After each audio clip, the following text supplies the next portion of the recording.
മനുഷ്യനൊന്നാകെ ഈ ലോകത്തോട് യാത്ര ചോദിച്ചു പോകേണ്ടവരാണ്.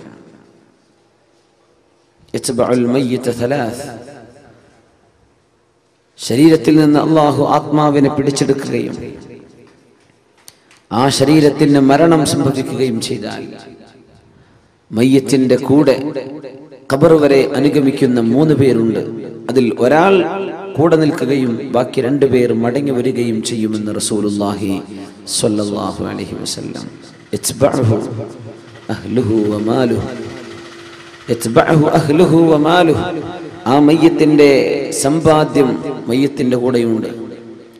ആ മയ്യത്തിന്റെ കുടുംബം, ഭാര്യയും മക്കളും, ഒരു പെണ്ണിനെ സംബന്ധിച്ചിടത്തോളം അവരുടെ ഭർത്താവും വീട്ടുകാരും ഒക്കെ കൂടെയുണ്ട്. വഅമലുഹു, കർമ്മങ്ങളും കൂടെയുണ്ട്. ഫയർജിഉ ഇസ്നാൻ വയബ്ഖാ വാഹിദ്. കർമ്മങ്ങളല്ലാതെ ബാക്കിയെല്ലാം തിരിച്ചു പോരും. ഭർത്താവിന്റെ കൂടെ മയ്യത്തായി മയ്യത്തിന്റെ കൂടെ ഖബറിൽ കിടക്കാൻ ഒരു പെണ്ണും ഒരുങ്ങാറില്ല. മരിച്ച ഭാര്യയുടെ കൂടെ ഖബറിൽ ഒരു ഭർത്താവും, ജീവനുള്ള ഒരു ഭർത്താവ് പോയി കിടക്കാറില്ല. എല്ലാവരും തിരിച്ചു പോരും.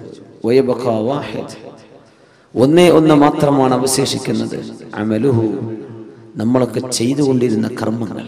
നമ്മുടെ നോമ്പ്, നമ്മൾ സത്യം പറഞ്ഞത്, നമ്മൾ ആളുകളെ സഹായിച്ചത്, നമ്മൾ റിലീഫ് പ്രവർത്തനങ്ങൾ ചെയ്തത്, നമ്മൾ മറ്റുള്ളവർക്ക് വേണ്ടി പ്രാർത്ഥിച്ചു കൊടുത്തത്, നന്മ നമ്മൾ ചെയ്തത്, നന്മ പഠിപ്പിച്ചത്, സുന്നത്തുകൾ അനുസരിച്ച് ജീവിച്ചത്, ഈ കർമ്മങ്ങളെ ബാക്കിയുള്ളൂ. ബാക്കിയെല്ലാം തിരിച്ചു പോരും എന്ന് പരിശുദ്ധ റസൂലുള്ളാഹി സ്വല്ലല്ലാഹു അലൈഹി വസല്ലം.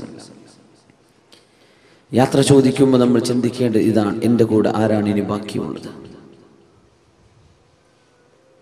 അസ്സലാമു അലൈക യാ ശഹ്റ റമദാൻ. പള്ളിയിലെ ഖതീബുമാർ മുഴുവനും ഇന്നലത്തെ ഖുതുബയിൽ അത് പറഞ്ഞു. റമദാൻ നിനക്ക് സലാം റമദാൻ. യാത്ര പറയാൻ ഇനിയൊരിക്കൽ കാണുമോ എന്നറിയില്ല. റമദാൻ 1000 മാസങ്ങളെക്കാൾ പുണ്യമായൊരു രാവുമായി നീ ഇനിയൊരിക്കൽ വരുമ്പോൾ ഞാനിവിടെ ഉണ്ടാകുമോ എന്നറിയില്ല. റമദാൻ. അസ്സലാമു അലൈക യാ ശഹ്റൽ ബറകതി വർ-റിദ്വാൻ.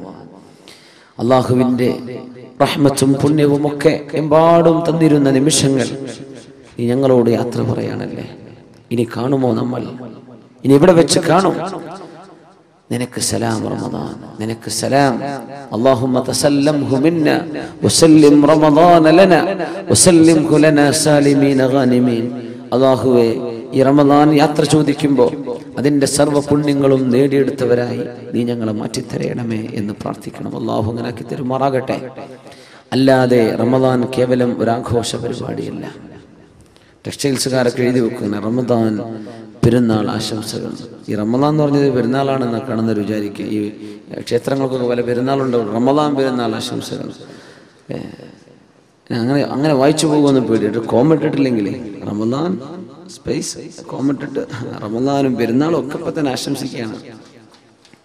എന്താ ആശംസ? ഷോപ്പിങ്ങിന്റെ ആശംസയാണ് നമുക്ക് വേണ്ടത്? അല്ല, മഗ്ഫിറ, പാപമോചനത്തിൻ്റെത്, പാപങ്ങൾ പൊറുക്കപ്പെട്ട് കിട്ടുന്നതിൻ്റെത്, ദോഷങ്ങൾ പൊറുക്കപ്പെട്ട് കിട്ടണം, ശുദ്ധിയാവണം.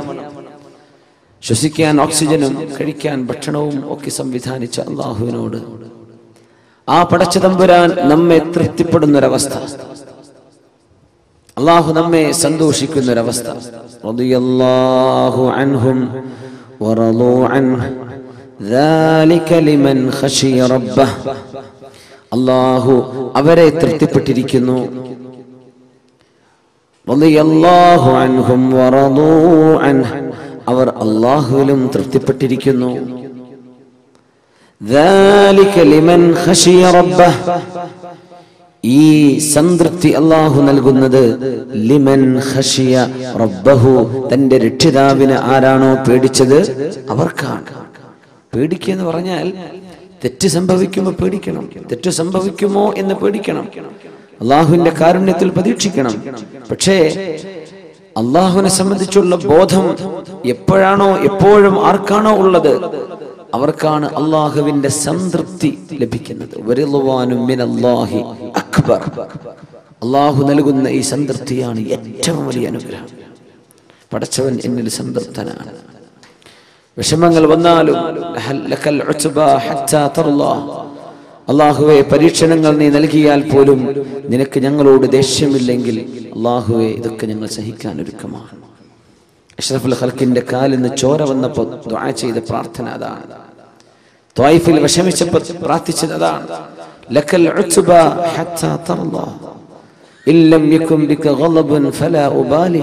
അല്ലാഹുവേ നിനക്കെന്നോട് ദേഷ്യമില്ലെങ്കിൽ ഈ വേദനയൊക്കെ ഞാൻ സഹിച്ചോളാം റബ്ബേ. നീ എന്നോട് കുപിതനല്ലെങ്കിൽ, നിനക്കെന്നോട് ഇഷ്ടമാണെങ്കിൽ ഈ വേദനകളെല്ലാം ഞാൻ സഹിച്ചോളാം അല്ലാഹ്. നീ എന്നോട് ദേഷ്യപ്പെടരുത് കേട്ടോ, നീ എന്നോട് ദേഷ്യപ്പെടരുത്. ഈ അള്ളാഹുവിന്റെ മർളാത്ത്, അള്ളാഹുവിന്റെ തൃപ്തി പരിശുദ്ധ റമദാൻ കഴിഞ്ഞു പോകുമ്പോൾ നമുക്ക് ലഭിച്ചിട്ടുണ്ടോ? മനസ്സിനുള്ളിലേക്ക് വരുന്നുണ്ടോ എൻ്റെ റബ്ബ് എന്നോട് പൊരുത്തപ്പെട്ടിരിക്കണം? മനസ്സിനുള്ളിലേക്ക് വരുന്നുണ്ടോ എൻ്റെ റബ്ബ് എന്നിൽ സംതൃപ്തനായിരിക്കണം? മനസ്സിനുള്ളിലേക്ക് ഒരാഗ്രഹം വരുന്നുണ്ടോ എൻ്റെ റബ്ബിനെ കാണാൻ എനിക്ക് കൊതിയുണ്ട്? മൻ ഹബ്ബ ലിഖാ അല്ലാഹി അഹബ്ബ അല്ലാഹു ലിഖാഅഹ് വമൻ കരിഹ ലിഖാ അല്ലാഹി കരിഹ അല്ലാഹു ലിഖാഅഹ്. മൻ അഹബ്ബ ലിഖാ അല്ലാഹ്, അല്ലാഹുവിനെ കാണണമെന്ന് ആരൊക്കെയാണോ കൊതിക്കുന്നത്, അഹബ്ബ അല്ലാഹു ലിഖാഅഹു, അവരെ കാണാൻ അല്ലാഹു കൊതിക്കും. ആരാണോ അല്ലാഹുവിനെ കാണാൻ കൊതിക്കുന്നത് അവരെ കാണാൻ അല്ലാഹുവിന് കൊതിയുണ്ട്. വമൻ കരിഹ ലിഖാ അല്ലാഹി കരിഹ അല്ലാഹു ലിഖാഅഹ്, അല്ലാഹുവിനെ കണ്ടുമുട്ടാൻ ആരാണോ വെറുക്കുന്നത് അവരെ കാണാൻ അല്ലാഹുവിനും വെറുപ്പാണെന്ന് റസൂലുള്ളാഹി സ്വല്ലല്ലാഹു അലൈഹി വസല്ലം. ബിലാൽ ഇബ്നു റബാഹ് റളിയല്ലാഹു അൻഹു വഫാത്താകാൻ കിടക്കുമ്പോൾ, മരിക്കാൻ കിടക്കുമ്പോൾ വാ കർബാ വാ സൗജാ, എന്റെ സങ്കടമേ, എന്റെ ഭർത്താവിന്റെ വിയോഗമേ എന്ന് പറഞ്ഞ് പൊട്ടിക്കരയുന്ന ഭാര്യയോട് വാ സഅദാ വാ ഫർഹാ ഗദൻ നൽഖൽ ഹബ്ബ മുഹമ്മദൻ വസഹ്ബ. എന്തിന് പെണ്ണെ നീ കരയണം? ഭർത്താവ് പറഞ്ഞു കൊടുക്കുക ഭാര്യയോട്, നീ എന്തിനായി കരയുന്നത്? നാളെയാണ് നമ്മൾ പ്രിയപ്പെട്ട സുഹൃത്തുക്കളെ കാണാൻ പോകുന്നത്. നാളെയാണ് ഞാൻ മരിച്ചാൽ ഞാൻ എൻ്റെ കൂട്ടുകാരെ കാണാൻ പോവുകയാണ്. മുഹമ്മദൻ വസഹ്ബ, മുഹമ്മദ് നബി തങ്ങളെയും അവിടുത്തെ സ്വഹാബികളെയും കാണാൻ പോകുന്ന പോക്കല്ലേ ഞാൻ ഈ പോകുന്നത്. എന്തിനാ നീ കരയുന്നത്? എനിക്ക് കരയാൻ തോന്നുന്നില്ല. ബിലാൽ ഇബ്നു റബാഹ് റളിയല്ലാഹു അൻഹു, മൻ അഹബ്ബ ലിഖാ അല്ലാഹ്, എൻ്റെ റബ്ബിനെ കാണാൻ എനിക്ക് കൊതിയുണ്ടെന്ന് ആഗ്രഹിക്കുന്നവരെ അവരെ കാണാൻ അല്ലാഹുവിന് കൊതിയുണ്ട്. ഇത് പറഞ്ഞപ്പോൾ ആയിഷ റളിയല്ലാഹു അൻഹ പറഞ്ഞു, അല്ലാഹുവിന്റെ റസൂലേ, കുല്ലുനാ നക്റഹുൽ മൗത്ത്, ഞങ്ങൾക്കൊക്കെ മരിക്കൽ വെറുപ്പാണല്ലോ നബിയേ. ഞങ്ങൾക്കൊക്കെ അത് വെറുപ്പാണല്ലോ, ഞങ്ങൾക്കൊക്കെ അത് വെറുപ്പാണല്ലോ നബിയേ. പിന്നെ എങ്ങനെ അള്ളാഹുവിനെ കാണാൻ ഇഷ്ടപ്പെടാൻ ഞങ്ങൾക്ക് എങ്ങനെ കഴിയും? ഞങ്ങൾക്ക് മരിക്കാൻ ഇഷ്ടമല്ലല്ലോ.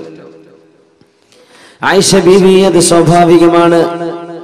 മരണം എല്ലാവർക്കും വെറുപ്പുണ്ട്. പക്ഷേ മരണം ആസന്നമാകുന്ന നേരത്ത് സത്യവിശ്വാസികൾക്ക് അല്ലാഹു സുബ്ഹാനഹു വ തആല അല്ലാഹുവിന്റെ പ്രത്യേകമായ മാലാഖമാരെ അയച്ചു കൊടുക്കുകയും സ്വർഗത്തിന്റെ ഫോട്ടോ, സ്വർഗത്തിന്റെ പിക്ചർ, കാണാൻ പോകുന്ന, അനുഭവിക്കാൻ പോകുന്ന ലോകത്തിന്റെ ഒരു മിനിയേച്ചർ അല്ലാഹു മരിക്കാനിരിക്കുന്ന ആളുകൾക്ക് കാണിച്ചു കൊടുക്കുമ്പോൾ, ഞാൻ അങ്ങോട്ട് വരാൻ ഒരുക്കമാണ്, ഞാൻ അങ്ങോട്ട് വന്നോട്ടെ എന്ന് ചോദിക്കുന്ന ഒരു നേരത്ത് ഇങ്ങോട്ട് വന്നോളൂ എന്ന് അല്ലാഹു പറയുമെന്നാണ് ഈ ഹദീസിന്റെ സാരമെന്ന് അഷ്റഫുൽ ഖൽഖ് റസൂലുള്ളാഹി സ്വല്ലല്ലാഹു അലൈഹി വസല്ലം. ദുനിയാവിന്ന് വിട പറയാൻ തുടങ്ങുമ്പോൾ നമ്മുടെ സെൻസുകളൊക്കെ, ഈ കാണുന്ന ലിമിറ്റുകളൊക്കെ ഭേദിച്ചുകൊണ്ട് വർക്ക് ചെയ്യാൻ തുടങ്ങുന്ന, നമുക്ക് മാലാഖമാരെ കാണാൻ പറ്റുന്നില്ല. പക്ഷെ മരിക്കാൻ കിടക്കുന്ന മനുഷ്യന് മലക്കുകളെ കാണാൻ പറ്റുന്ന, മരിച്ചു കഴിഞ്ഞാൽ തന്നെ കാണും, മരണത്തിന് മുമ്പ് തന്നെ കാണാൻ തുടങ്ങും. മരണത്തിന് മുമ്പ് കാണുന്ന, ഏകദേശം മരണത്തോടടുത്ത് കഴിഞ്ഞാൽ നമ്മുടെ സെൻസുകൾ, നമ്മുടെ സെൻസറി ഫാക്കൽറ്റി, ഇതിൻ്റെയൊക്കെ ഡൈമെൻഷൻസ്, അതിൻ്റെയൊക്കെ പരിധികളൊക്കെ വർദ്ധിക്കുകയാണ്. പിന്നെ കാണാൻ പറ്റാത്തൊക്കെ കാണാൻ തുടങ്ങും. സ്വർഗം കണ്ടുകൊണ്ട് പോകുന്നവരുണ്ട്, നരകം കണ്ടു പോകുന്നവരുണ്ട്. അല്ലാഹു കാത്ത് രക്ഷിക്കുമാറാകട്ടെ.